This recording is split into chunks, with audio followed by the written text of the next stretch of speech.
Oi, tudo bem contigo? Pastor Ander, pastora Stephanie e nós dois estamos aqui já numa sequência de vídeos falando sobre as 5 linguagens do perdão. Um livro que estamos estudando juntos. Nós motivamos você a ler, a ouvir o livro se você não conseguir ler, mas não só assistir os nossos vídeos aqui de comentários, porque esses vídeos são comentários nossos daquilo que nós compreendemos, pontuamos como importantes na leitura e queremos esclarecer também algumas coisas.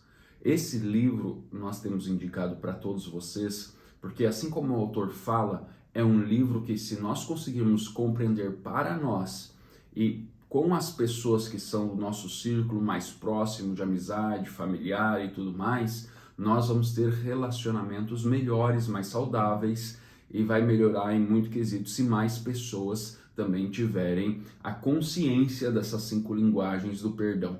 Então, se você ainda não compartilhou, compartilhe esses vídeos, compartilhe a playlist que está aí. Se você não assistiu, assista, se inscreva no canal aqui e também comente abaixo aquilo que você tem aprendido. Hoje, então, nós vamos para o capítulo 8 do livro.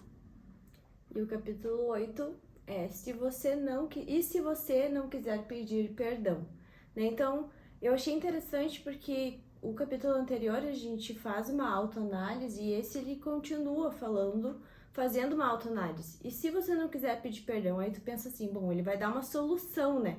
Tá, se eu não quiser pedir perdão, então o que eu faço? Mas na verdade não. O que ele tá falando nesse capítulo? Se você não quer pedir perdão, então talvez tenha alguma coisa, né, errada dentro de você. E aí ele começa a citar vários exemplos, várias situações que faz tu fazer uma autoanálise, né? Então, o que ele fala? Com frequência, a gente encontra na nossa vida pessoas que sempre têm a tendência de colocar a culpa para cima dos outros. Ou se não, justificam. Eu não vou pedir perdão porque é justificável o que eu fiz. Né? Porque às vezes não é que tu errou com a pessoa, mas foi, como a gente já falou em outros vídeos, aconteceu alguma situação e tal, então tu não acha que é necessário pedir perdão. Né? Então ali é bem interessante porque ele faz tu olhar para dentro de si e perguntar: será que eu tenho uma dificuldade de pedir perdão? Será que eu tenho essa tendência a colocar a culpa nas outras pessoas? Então o que ele fala é que às vezes a gente tem pessoas na nossa vida e é muito fácil a gente pegar e olhar nos nossos relacionamentos ou situações que passaram de pessoas que não quiseram pedir perdão ou que jogaram a culpa da situação que aconteceu para cima da outra pessoa, né? Geralmente em ambientes de trabalho, por exemplo, acontece alguma situação que a gente vê de longe, que a gente não está dentro da situação, e a gente consegue ver, tipo, alguém falando, não vou pedir desculpa porque eu tenho justificativa, ou, não vou pedir desculpa porque o outro me fez fazer isso, me fez gritar com ele, porque o outro é irresponsável e tal.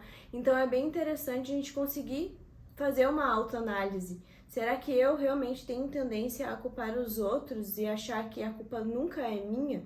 Então, ali no livro ele fala que essas pessoas, elas são pessoas insensíveis. Não que sejam insensíveis para com os outros somente, mas insensíveis com seus sentimentos. Não tem uma conexão, um autoentendimento sobre os seus sentimentos.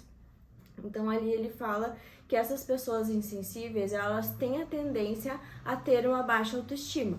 Né? Eu, pastor, várias vezes já conversamos na Serra Porto Alegre com várias pessoas que a baixa autoestima, na verdade, ela é uma forma de orgulho. É um orgulho disfarçado. Né? Porque daí, eu tenho a baixa autoestima, ou, enfim, não gosto de me expor muito, não tenho muitos amigos, sou mais introvertido, né? Não tenho uma vida social muito ativa porque eu não quero que os outros saibam dos meus defeitos, não quero...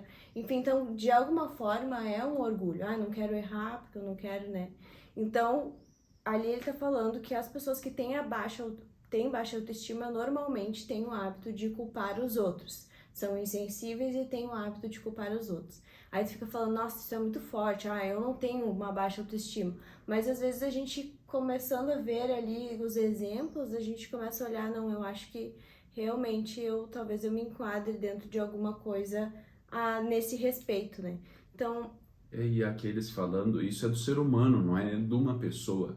Aqueles que estão acompanhando as séries de mensagens na Seara Porto Alegre, me ouviram falar sobre o delegar a culpa, né? Eu delego a culpa como Adão fez com Eva e Eva fez com a serpente, foi se delegando a culpa. E o delegar a culpa é querer minimizar o seu erro e passar a culpa do seu erro para outra pessoa, ou como aquela pessoa me estressou o dia todo e por isso que eu acabei gritando com ela. Mas eu só gritei com ela porque ela me estressou. Não tem, perdeu a razão, perdeu a questão. O errado foi tu ter gritado, não foi a pessoa que te estressou. E se ela fez por querer ou coisa assim, bem, aí é ela. Mas o ter gritado não é assim, eu não tenho culpa por ter gritado, a justificativa é que ela me estressou, não existe isso. E quase sempre nós temos a tendência de fazermos isso, sempre acharmos um bode expiatório para os nossos erros, para não termos que nos arrepender, pedir perdão e fazer o caminho de volta.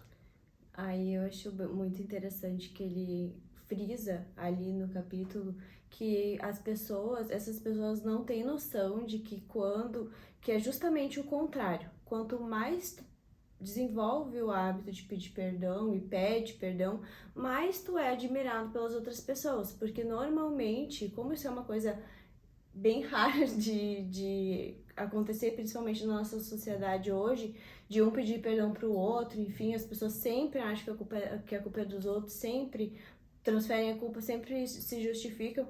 Então, o hábito de pedir perdão, ele faz com que as outras pessoas nos admirem. Por quê? Porque é uma coisa diferente. Olha só, ele tá, né, reconhecendo o erro, porque é muito difícil a gente ver pessoas, principalmente pessoas que estão num patamar de gerência, enfim, que tem pessoas que estão abaixo dela, de conseguir reconhecer o erro. Olha, eu não devia ter gritado, eu errei contigo nisso e naquilo. Então, as pessoas que têm baixa autoestima realmente não têm noção de que quanto mais tu se sensibiliza, pede perdão e assume a responsabilidade dos teus erros, mais as outras pessoas te admiram.